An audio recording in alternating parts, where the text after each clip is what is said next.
अस्सलामुअलैकुम दोस्त सबब कैडर ऑनलाइन पे आप लोगों को खुशामदीद। तो सबब ये सारी सीरीज़ जिस तरह पहले हम लोग जो है ना वीडियो बनाता रहा हूँ, ये जो है ना चौथी वीडियो है ये अकाउंटिंग कॉन्सेप्ट्स वगैरह के बारे में। जो बेसिक प्रिंसिपल जो हमारे पास अकाउंटिंग के होते हैं, जो जिसे हम कॉन्सेप्ट्स भी कहते हैं, प्रिंसिपल्स भी कहते हैं, यानी कि जो बुनियादी उसूल होते हैं अकाउंटिंग के, वो क्या क्या हैं उसके बारे में आज हमारा ये MCQs का लेक्चर है। तो दोस्तों अब शुरू करते हैं। और एक बात ये कि PPSC के लेक्चरशिप के लिए CSS है, FPS है, NTS है, छोटे जो भी अकाउंट्स के टेस्ट हैं, PTS वगैरह के, ठीक है, या BTS वगैरह के कुछ भी हैं, इन सब के लिए बहुत इंपॉर्टेंट है। तो आप लोगों ने इसको ज़रूर जहन में रखना है। अच्छा, इसी सिलसिले का हमारे पास पहला है कि जी going concern concept can only be applied to a firm when it. तो आप लोगों को पता है जी कि गोइंग कंसर्न जो कंसेप्ट होता है वो क्या होता है, आप लोगों को मैं बताता हूँ। गोइंग कंसर्न कंसेप्ट ऐसा कंसेप्ट होता है जिसमें हम लोग ये एज्यूम कर लेते हैं कि हम लोग जो ये सारी अकाउंटिंग कर रहे हैं ये इस वजह से कर रहे हैं कि हमारी जो फर्म है ये ख़त्म नहीं होने वाली, बल्कि ये फोर्सिबल फ्यूचर्स के लिए हमारे पास ये फर्म जो है ये चलने वाली है। हमेशा याद रखिए अकाउंटिंग होती भी ऐसी ही फर्म्स की है, ऐसी ही कंपनीज़ की होती हैं जिसके बारे में हमें पता होता है कि हाँ ये फोर्सिबल फ्यूचर्स के लिए, यानी कि आने वाले अरसे में ये फर्म चल रही है। याद रखें जो फर्म लिक्विडेट हो रही हो, इस लिक्विडेट का मतलब ये जो फर्म ख़त्म हो रही हो उस फर्म के लिए गोइंग कंसर्न कंसेप्ट या अकाउंटिंग ऐसी नहीं होती जो हम लोग पढ़ा करते हैं, बल्कि उसके लिए कैश बेसिस की अकाउंटिंग होती है। वो एक अलग तरह की अकाउंटिंग होती है, उसमें हर चीज़ कैश पे रिकॉर्ड होती है, उसमें कोई चीज़ अक्रूवल बेसिस की नहीं होती। तो इसमें हमारे पास तीसरा होगा, ठीक है, कि जी is expected to continue in operational existence for the foreseeable future at a level of activity not significantly less than its current level of activity. यानी कि इसकी जो एक्टिविटी है, जो ट्रांजैक्शंस है, इसके बढ़ेंगे, कम नहीं होंगे। इसके कम होते हैं वो फर्म खत्म हो रही होती है, वो लिक्विडेट होती है फिर। अच्छा, दूसरा है हमारे पास, कहते हैं when preparing accounts and implying for the going concern concept which of the following should considered. कहते हैं जी तो हमें क्या कंसिडर करना चाहिए, तो हमें क्या कंसिडर करना चाहिए जी, कहते हैं the profit for which the accounts are being prepared should be assumed to continue in operational existence. ठीक है, तो इसमें वही बात है, कहते हैं जी जो हम लोग सारे अकाउंट्स बनाते हैं ये हम अप्लाई करते हैं, यानी कि गोइंग कंसर्न अप्लाई करते वक्त हम लोग क्या सोचे हैं, तो हम लोगों को पता होना चाहिए जी कि हम लोग ये सोचते हैं कि जी इसके जो अकाउंट्स हैं, जो इसके ट्रांजेक्शन्स हैं, ये कम नहीं होने वाले, बल्कि ये फोर्सिबल फ्यूचर्स के लिए आगे चलने वाले हैं। ठीक है। अच्छा, तीसरा है हमारे पास ही, कहते हैं revenue from sale of goods ordinarily reported as part of the earning in the period. तो याद रखें इसका नाम क्या होता है जी, कि जिस महीने में या जिस अरसे में या जिस दिन आप लोग कमाते हैं उसी दिन आप लोग रिकॉर्ड करते हैं। ठीक है, तो याद रखिए इसको मैचिंग कॉन्सेप्ट्स कहा जाता है। तो इसने भी यही बात की है, लेकिन एक और जो है ना नज़रिए से की है। कहते हैं जी आप सामान सेल करते हैं तो आप लोग कब करते हैं, उसकी अर्निंग को कब रिपोर्ट करते हैं, कहते हैं जी when the sale is made. ठीक है, तो जब हम लोग सेल कर लेते हैं उसी दिन इस सेल्स को हम लोग अपने पास रिकॉर्ड भी कर लेते हैं। अच्छा, 4 है हमारे पास, कहते हैं जी accrual concepts can be explain as one of the following. यानी कि कहते हैं एक्रूवल कॉन्सेप्ट्स क्या होता है। याद रखें एक्रूवल कॉन्सेप्ट से मुराद ये है, कहते हैं जी कि जो हम लोग कमाते हैं, ठीक है, या जो कुछ हम लोग स्पेंड करते हैं, ज़रूरी नहीं है कि वो सारा कैश बेसिस पे हो। इसमें ऐसा भी हो सकता है कि आपके पास कुछ एक्रूवल बेसिस पे, यानी कि आपने कमिटमेंट की होगी जी मैं कुछ अरसे बाद पे करूँगा या कुछ अरसे बाद आपको पैसे मिलेंगे। ठीक है, तो इसका सी पार्ट है, कहता है net profit is the difference between revenue earn and expenses incurred. ठीक है, इसको एक्रूवल कंसेप्ट कहा जाता है जी।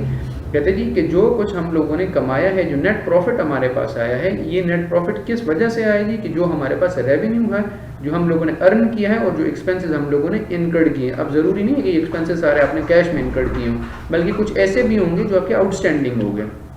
5th हमारे पास, कहते हैं business entity concept explains it. याद रखें बिजनेस एंटिटी कंसेप्ट से मुराद क्या है, इससे मुराद ये है कि फर्म और जो ऑनर्स हैं, यानी कि कंपनी और ऑनर आपस में डिफरेंट है, ये एक नहीं है बल्कि ये डिफरेंट पार्ट्स हैं। फर्म कंपनी कोई और चीज़ है और बंदा कोई और चीज़ है, यानी कि इसका मालिक कोई और चीज़ है। दोनों एक नहीं है, दोनों सेम नहीं है, बल्कि दोनों फ़र्क हैं, दोनों में दोनों सेपरेट हैं, ये दोनों अलग अलग ऑपरेट करते हैं। ठीक है, तो चूंकि कंपनी का अपना जो है ना साइन एंड स्टैम्प होता है, उसकी अपनी सील होती है, ये बंदे की सील नहीं चला करती उसमें। ठीक है, तो पहला ये हमारे पास कहते हैं कि firm is separate and it distinct from its honours. ठीक है, याद रखें ये जो फर्म जो ऑनर्स होते हैं, ये जब बिजनेस को कैपिटल देते हैं तो बिजनेस इनको रिटर्न देता है। इससे मुराद क्या है कि ये लोग एक टाइप ऑफ, यानी कि आप अपने अंदर एक सेंस जो है ना ये बात एज्यूम कर लें कि जो कैपिटल इन्वेस्ट होता है वो दरअसल बिजनेस की लाइबिलिटी होती है। ठीक है, जो बिजनेस ने उनको वापस करना होता है। क्या कहते हैं, those owners can not have access to its assets unless the firm ceases to trade. ठीक है, कहते हैं जब तक फर्म ट्रेड कर रही है तब तक आप इसको सेल नहीं कर सकते।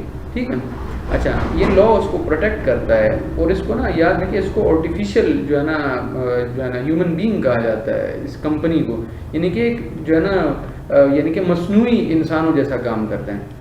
अच्छा, 6th पार्ट है हमारे पास, ये कहते हैं प्रूडेंस कंसेप्ट मीन्स दैट। अब प्रूडेंस कंसेप्ट से मुराद क्या है, तो देखिए इसका ज़रा बी पार्ट देखें, ये बाद में ना ए सी और डी भी पढ़ लें आप लोगों ना अच्छी तरीके से समझ आएंगे। डी पार्ट क्या कहते हैं, losses should be provided for as soon as they are foreseen and profit should not be recorded permanently. देखिए प्रूडेंस कंसेप्ट से मुराद क्या है, देखो जिस तरह हम लोग ना इसको ना ऐसे समझ ले कि जिस तरह हम लोग ना दीन इस्लाम में ना बात करते हैं, कहते हैं जी अगर आपके साथ कोई जो है ना आप किसी के साथ कोई अच्छा करते हैं तो उसको याद ना रखें, बल्कि अगर आपसे कोई गलती हुई है तो उसको ज़रूर याद रखें और उस पर ना माफ़ी मांगे, यानी कि नेकी करें तो दरिया में डाल लें, लेकिन अगर आपसे कोई जो है ना गुनाह हुआ तो उसको ज़रूर याद रखें और अल्लाह से हर वक्त माफ़ी मांगे। इसी तरह बिजनेस का भी प्रूडेंस कंसेप्ट होता है। इस प्रूडेंस कंसेप्ट से मुराद क्या है, अगर आपको प्रॉफिट होने वाला है, यानी आने वाले अरसे में आपको कोई प्रॉफिट होने वाला है तो उसको रिकॉर्ड नहीं करना प्रॉफिट को, लेकिन अगर आपका कोई लॉस होने वाला है तो उसको जरूर रिकॉर्ड करना है, अभी से उसको रिकॉर्ड करना, उसको जज कर लेना है, तो उसको प्रूडेंस कंसेप्ट कहा जाता है। अच्छा, 7 कहते हैं जी which of the following is a consistency concept. तो याद रखिए कंसिस्टेंसी से वैसे भी मुराद क्या होता है, मुस्तकिल मिजाजी, यानी कि आप एक काम करें मुस्तकिल मिजाजी से करें। तो इसका मतलब क्या होता है, कहते हैं जी अगर आपसे ना आप उसको ऐसे समझे कंसिस्टेंसी को, अकाउंटिंग में कंसिस्टेंसी से मुराद ये होते हैं अगर आप कोई पॉलिसी फॉलो करते हैं, फर्ज करें मैं कहता हूँ जी कि प्रॉपर्टी प्लांट एंड इक्विपमेंट में यानी कि बिल्डिंग्स वगैरह पे या प्लांट्स वगैरह पे मैं हमेशा 10% डेप्रिसिएशन चार्ज करूंगा, तो याद रखें अब इस पॉलिसी को मैं आने वाले तमाम अरसे के लिए चलाऊंगा, यहाँ तक कि कोई ऐसा वाकया ना हो जाए कि इस पॉलिसी को मुझे रिवाइज करना पड़े, वो भी अंडर लॉ। ठीक है, तो अंडर लॉ अगर कोई भी चीज़ नहीं है तो वो कंसिस्टेंसी नहीं होगी। तो कंसिस्टेंसी से मुराद क्या है, देखिए इसमें हमारे पास ना इसका पहले ये मैंने इसको बोल्ड नहीं किया लेकिन आप लोग समझे, इसका ए पार्ट है, कहता है while preparing accounts of firm one should normally account for similar items in the same way from one accounting period to the next, यानी कि तमाम अरसे के लिए तमाम जो अकाउंटिंग ईयर्स आगे आएंगे उन सब के लिए आपकी अकाउंटिंग की पॉलिसी एक जैसी होगी। ऐसा नहीं होगा कभी क्या, ये ऐसा नहीं होता। अच्छा, 8 पॉइंट है हमारे पास, कहते हैं जी items with money value should be recorded as. तो याद रखें इसको मॉनेटरी वैल्यू कहा जाता है, इसको बाज़ मॉनेटरी कॉन्सेप्ट भी कहा जाता है। मॉनेटरी कॉन्सेप्ट में क्या मुराद है कि वो तमाम चीज़ें जिसको आप मनी में मैयर कर सकें उसको अकाउंटिंग में ट्रांजेक्शन को रिकॉर्ड कर सकते हैं। तो इसका डी पार्ट है, कहते हैं मनी मैयरमेंट कॉन्सेप्ट। ठीक है, वो तमाम यानी कि आइटम्स जिसको हम मनी के तौर पर रिकॉर्ड करते हैं उसको क्या कहा जाता है, मनी मैयरमेंट कॉन्सेप्ट कहा जाता है, या सिर्फ मनी कॉन्सेप्ट भी कहा जाता है, बाज़ मॉनेटरी कॉन्सेप्ट भी कहा जाता है। अच्छा, 9th है हमारे पास, कहते हैं which of the following is referred to as matching concept. तो याद रखें मैचिंग कॉन्सेप्ट से मुराद क्या होता है, एक्रूवल कॉन्सेप्ट। एक्रूवल कॉन्सेप्ट से क्या मुराद है, अगर आपका कोई एक्सपेंस हुआ है लेकिन आप लोगों ने पैसे पे नहीं किए तो उसको रिकॉर्ड करें। ठीक है, उसको क्या कहा जाता है, एक्रूवल कॉन्सेप्ट, यानी कि मैचिंग कॉन्सेप्ट। जिस अरसे में कोई एक्सपेंस हुआ है उसी अरसे में रिकॉर्ड करना है आप लोगों, चाहे पैसे आप दे या ना दे। इसी तरह रेवेन्यू, अगर कोई बंदा आपसे सामान लेकर गया, आपको पैसे नहीं दिए लेकिन उसको रिकॉर्ड करे, क्यों, अभी आपसे सामान लेकर गया, डजेंट मैटर उसने आपको पे किया है या नहीं किए। 10th हमारे पास क्या है, कहता है company decide to change from the straight line method of depreciation to the reducing balance method, which accounting concept does this proposal contravene. कहता है जी इस मसले को, ये कौन से मसले को कंटरवीन करता है, यानी कि उसको जो है ना टेंशन में डालता है। याद रखिए कंसिस्टेंसी कंसेप्ट अभी आप लोगों के साथ डिस्कस किया। कंसिस्टेंसी से मुराद क्या है, अगर आपके पास एक जो है ना आपने कोई पॉलिसी फॉलो किया उसको हमेशा के लिए फॉलो करेंगे। अच्छा, 11 क्या कहते हैं, money measurement concept means that. तो याद रखें इससे मुराद क्या है, आप लोगों को डिटेल में समझा भी दिया, तो आप लोगों को इंशाल्लाह ताला समझ आ गई होगी। सी में कहते हैं only transaction on which money can be placed और रिकॉर्डेड। ठीक है, उसको मनी मेजरमेंट कॉन्सेप्ट कहा जाता है। 12 क्या है जी, fix assets are always kept in books at their cost price because of. याद रखें हमेशा पल्ले बांध ले हिस्टोरिक कॉस्ट प्राइस मॉडल पे, हमेशा हिस्टोरिक कॉस्ट पे अपने एसेट्स को रिकॉर्ड करेंगे। एक साल बाद कुछ होगा, रिवैल्यूएशन वगैरह होगी, दिस इज सेपरेट थिंग, लेकिन पहले आप लोग किस चीज़ पे रिकॉर्ड करेंगे, हिस्टोरिक कॉस्ट पे, कोई मार्केट प्राइस पे नहीं, किसी चीज़ पे नहीं, बल्कि हिस्टोरिक कॉस्ट पे रिकॉर्ड करेंगे।